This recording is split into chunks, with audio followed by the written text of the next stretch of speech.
Hello বন্ধুরা, good morning. Welcome back to my channel leave simply with Riya. তো আশা করছি তোমরা সকলে খুব ভালো আছো। আমরাও মোটামুটি ভালোই আছি। তো তোমাদের সকলকে জানাই আমার আরেকটা ব্লগে অনেক অনেক অনেক স্বাগত। তো এই ব্লগটা মহালয়ার 2-3 দিন আগের। তো শ্যুট করে রেখে দিয়েছি, আর কিন্তু এডিটিং করে উঠতেই পারছি না। বুঝতেই পারছো আমাদের আসামের পরিস্থিতি খুব খারাপ ছিল, তার জন্য আর কি তোমাদেরকে পরে আরেকটা ভিডিওতে আমি জানাবো। তো যারা যারা আসামে থাকো বা আমার ব্লগ দেখছো তারা তো নিশ্চয়ই জানো কিসের জন্য ব্লগ ভিডিও দিইনি, অন্য কিছু ভিডিও আমি ছেড়েছি, তার জন্য আর কি। যারা থাকো না তাদেরকে আমি পরে একটা ব্লগে তোমাদেরকে জানিয়ে দেব। আর এদিকে দেখো আমি আলু ভাজা করে নিচ্ছি। তো আলু ভাজা আমি শুধু আলু আর হলদি আর লবণ দিয়ে করছি, কোনো কাঁচা লঙ্কাও দিইনি, তারপর কালো জিরাও দিইনি, আর তার সাথে করে পেঁয়াজও দিইনি। ভালোই লাগে না, একটু কড়কড়া করে আলু ভাজা হলেই বাস হয়ে যায়, তার জন্য আর কি।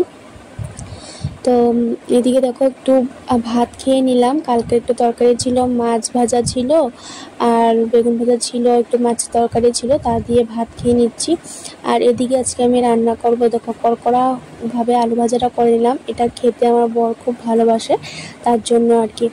তো খুবও ভালোবাসে এরকম কড়কড়া হলে। তো আর তার জন্য পেঁয়াজ টিয়াজ আর কিছুই দিই না, বোঝাই যাবে না, তার জন্য দিই না আর কি। তো যাই হোক, একজন এক এক রকম করে আমি আগে দিতাম, কিন্তু এখন দিই না। তো আজকে করব হলো মাছের মাথা দিয়ে মুগ ডাল দিয়ে। তো মুগ ডালের সাথে আমি একটু মসুর ডালও মিক্সড করে দিয়েছি। আর মুগ ডাল খাওয়া যায় না, খেলে খুব গ্যাস হয়ে যায়, তার জন্য। তো দেখো মাছের মাথাটাকে একটুখানি ভেজে নিলাম। আর এদিকে একটা মাছ এক্সট্রা ছিল, তো এটা ভেজে পৌলমীকে দেওয়া হয়নি, তো পৌলমীর জন্য রেখে দিয়েছি আর কি, দিয়ে দেবো আর কি। গতকালকে এনেছিল, তো ওদের যেহেতু মাছ ছিল তো দেওয়া হয়নি, তো আজকে দিয়ে দেবো আর কি ভেজে। আর দুটো মাথা দিয়ে আমি ডাল করে নিব।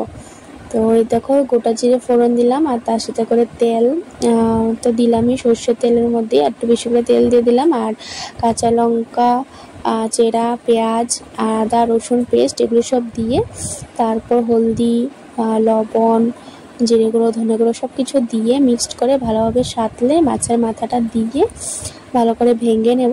তারপর সেদ্ধ ডাল তো বসিয়ে দিয়েছি, সেদ্ধ ডালটা আর কি দিয়ে দেবো। তো দেখো এক এক করে সব মশলাগুলো দিয়ে দিয়েছি, মশলাগুলো দিয়ে এবার ভালো করে কষিয়ে নেব আর কি। আর বাইরে প্রচণ্ড পরিমাণে রোদ উঠেছে। তো এই যে দেখো মাছের মাথাটা দিয়ে দিলাম, মাছের মাথাটা দিয়ে এবার পুরোটাই ভেঙে দেব, কারণ পুরোটা ভেঙে দিলে না একটা স্বাদটা ভালো আসে আর কি। তো এই যে দেখো, যেহেতু আমি কাঁচা লঙ্কা কম দিয়েছি তার জন্য গোড়া মরিচটা একটু বেশি দিলাম, একটু ঝাল ঝাল না হলে ভালোও লাগে না। তো এই আর কি, তো ভালো করে সাঁতলে নিয়ে এবার এই যে দেখো আবার ডালটা দিয়ে দেবো আর কি। তো অফ ক্যামেরা আমি ডালটা ঢেলে দিয়েছি, দেখতেই পাচ্ছ। তো দেখো ডালের কালারটা, ডালটা বেশি সিদ্ধ করিনি, একটুখানি আধা ফোঁটা রেখেছি আর কি। দুটো সিটি দিয়ে নামিয়ে দিয়েছি, অন্য সময় মানে 4টা সিটি মতন দিই। আর এদিকে দেখো টমেটোগুলো দিতে ভুলে গিয়েছিলাম, তো এই যে টমেটোগুলো দিয়ে দিচ্ছি। আর 2-3টে টমেটো রেখে দিয়েছি আমি অমলেট করব বলে, ঠিক আছে। তো এই যে দেখো ফাইনাল লুকটা ডালের, একদম ঘন হয়ে গেছে আর খুব টেস্টিও লাগে খেতে, রুটি দিয়ে আরও বেশি ভালো খাওয়া যায় আর কি। ভাতের থেকে রুটির সাথে বেশি ভালো যায়, ঠিক আছে। তো এদিকে দেখো আমি এই যে ডিম অমলেট রেডি করে রাখছি আর কি, একটু পরে হাজব্যান্ড চলে আসবে তার জন্য আর কি। তো এই যে দেখো ডিম অমলেট একদম নুন টুন দিয়ে ভালো করে ফেটিয়ে রেখে দিচ্ছি, আসলে শুধু ভেজে দেব। তো আজকে একদম সিম্পল মেনু রান্না করেছি। আর তার সাথে সাথে গ্যাসও মুছে নিচ্ছি। আর আমার জন্য একটুখানি জল গরম দিলাম, ঠান্ডা জল দিয়ে স্নান করে উঠতেই পারি না, ঠান্ডা জল দিয়ে স্নান করার পর একদম শুরু হয়ে যায় আর কি হাঁচু কাশি সর্দি, একদম শুরু হয়ে যায়, পারি না ঠান্ডা জল দিয়ে স্নান করে উঠতে। তার জন্য একটুখানি গরম জল বসিয়ে দিয়েছি, ওই ঠান্ডাটা কাটানোর মতন করে আর কি। আর এই যে দেখো ডিম অমলেটটা এখানে রেখে দিয়েছি, মানে ডিমটা রেখে দিয়েছি, আসলে গরম গরম ভেজে দেবো।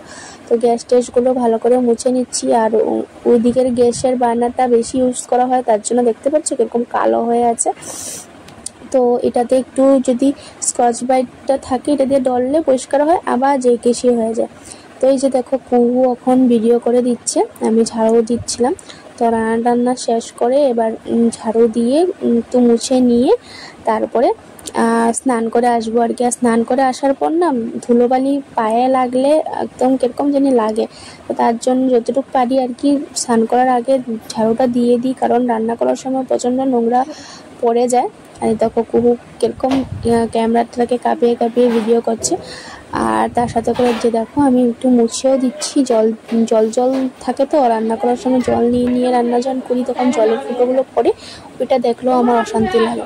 তার জন্য একটুখানি ফিনাইল দিয়ে আর রান্না দিয়ে একটুখানি মুছে দিই। তো স্নান করে আসার পর না পুরো একদম ফ্রেশ ফ্রেশ লাগে আর কি। যতই আগে মুছা হয় রান্না করার পরে না একটুখানি না মুছলে একদম ভালো লাগে না। তার জন্য এই যে দেখো একটুখানি মুছে দিলাম, একটা টান দিয়ে দিলাম আর কি ফ্রেশ লাগার জন্য। তো আমার রুমটা তো একটুখানি টান দিয়ে দেবো।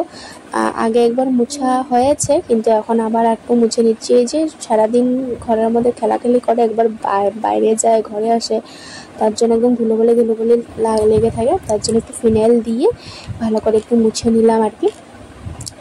তো এই হলো ব্যাপার। আর তারপরে আমি স্নান করতে চলে যাব আর কি। স্নান করে এসে তারপরে ভিডিওটা আবার শেয়ার করছি আর কি। তো চলো দেখতে থাকো। তো বন্ধুরা এখন যাব স্নান করতে। আর ঘর মোছা ঘর ঝাড়ু দেওয়া হয়ে গেছে, দেখতেই পারলে রান্নাও হয়ে গেছে। আসলে শুধু ডিম অমলেটটা করে দেবো আর কি। আর দিকে কুহু স্নান ধান করে নিজে নিজে এখন কাপড় পরতে শিখে গেছে। আজকে মাথা ভিজিয়ে স্নান করতে বললাম, তো চুল পুরো ভিজিয়ে স্নান করে এসেছে। আর এখন ড্রেস প্যান্ট নিজেই পরে নিচ্ছে, ঠিক আছে। আর আমি এখন চলে যাব স্নান করতে। তো চলো স্নান করে আবার আসি, ভিডিওটা দেখতে থাকো, ব্লগে থাকো আর কি। তো বন্ধুরা স্নান ধান করে চলে আসলাম। আর তারপরে আমারও স্নান হয়ে গেছে, দেখি হাজব্যান্ডও ঘরে চলে আসলো আর কি। তারপরে এই যে দেখো ডিম অমলেটটা বসিয়ে দিচ্ছি। আর সব যেহেতু রেডি করা ছিল, তো চটপট করে আর কি অমলেটটা বসিয়ে দিচ্ছি। এই যে দেখো, তো আগের থেকেই বুদ্ধি করে আমি এইভাবে করে রেখেছি, যাতে করে মানে আমার সময়টা নষ্ট না হোক, তার জন্য আর কি। তো এই হলো ব্যাপার। আর এই যে দেখো পৌলমীদের যে টুকরো মাছ দেখতে পেলে, তো ওদের এখানেও মাছ এনেছিল আজকে, তো সেটাই দিয়েছে। তো কুউ যেহেতু মাছ অতটা খেতে ভালোবাসেই না, তো ওকে লুকিয়ে লুকিয়ে খাওয়াই আর কি। তো এই হলো ব্যাপার। আর এই যে দেখো হাজব্যান্ডের জন্য ভাত বেড়ে নিলাম, আলু ভাজা দিলাম, আর তার সাথে করে যে ডাল দেবো, ডিম অমলেটটাও দিয়ে দেবো। আর মাছের মাথার ডালটা দেবো, আগে ডিম অমলেটটা দিয়ে নিই আর কি। তারপরে মাছের মাথার ডালটা রেডি করে নিচ্ছি, ডিম অমলেটটা হতে থাক ততক্ষণে। আর একটু ফোলা ফোলা হলে না ভালো লাগে। তো এই যে দেখো মাছের মাথার ডালটাও বেড়ে নিয়েছি, তারপর ডিম অমলেটটা দিয়ে দেবো। তো এই যে দেখো হয়ে গেছে। তো এবার ওকে দিয়ে দিচ্ছি। আর গরম গরম না দিলে না একদমই ভালো লাগে না। আর এই যে দেখো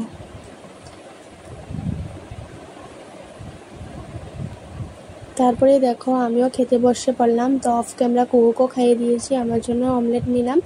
আর একটুখানি একটা মরিচের আচার ছিল, তো সেটা নিয়েছি আর কি। শাশুড়ি মা ওইদিকে বসে গেছে, তো আমিও এবার খেয়ে নিচ্ছি আর কি। তো এরকম সিম্পল খাবার না খুব খেতে, মানে গরমের মধ্যে এরকম সিম্পল খাবার খেতে কিন্তু খুব ভালোই লাগে, তার জন্য আর কি। তো খাওয়া দাওয়া হয়ে গেছে, বাসন মেজে চলে এসলাম। এখন বাইরের দিকে আসলাম কাপড় তুলতে। কাপড়গুলো তুলে নিয়ে যাই, কারণ এখন দেখেও লাভ নেই, একটু পরে রোদ চলেও যাবে। এদিকে দেখো কি ভালো লাগছে না দেখতে, কি সুন্দর রোদ পড়ে, দেখো কি সুন্দর রোদ। এই যে দেখো ওদিকে সব নোংরাগুলো ফেলা হয় আর কি, তো ওদিকে কাপড় দেওয়া এখন যায়ই না, খুব নোংরা ফেলতে ফেলতে একদম পুরো জমে গেছে। ফুলগুলো দেখো কি ভালো লাগছে, দেখো ভালো লাগছে। লক্ষ্মী জবা বলে একটা দুটা তোর মতন ফুটেছে। তো চলো কাপড়গুলো নিয়ে নিই। আরও আছে ভিতর দিকে কয়েকটা আছে, এগুলোও নেব, ঘরে নিয়ে মেলে দেব, শুকিয়ে যাবে।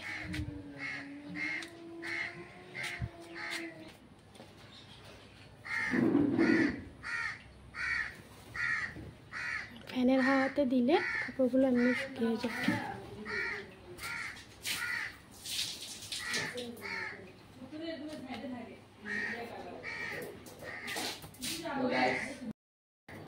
তো কাপড় ওপর মেলা হয়ে গেছে, বাইরে থেকে নিয়ে চলে এসেছি।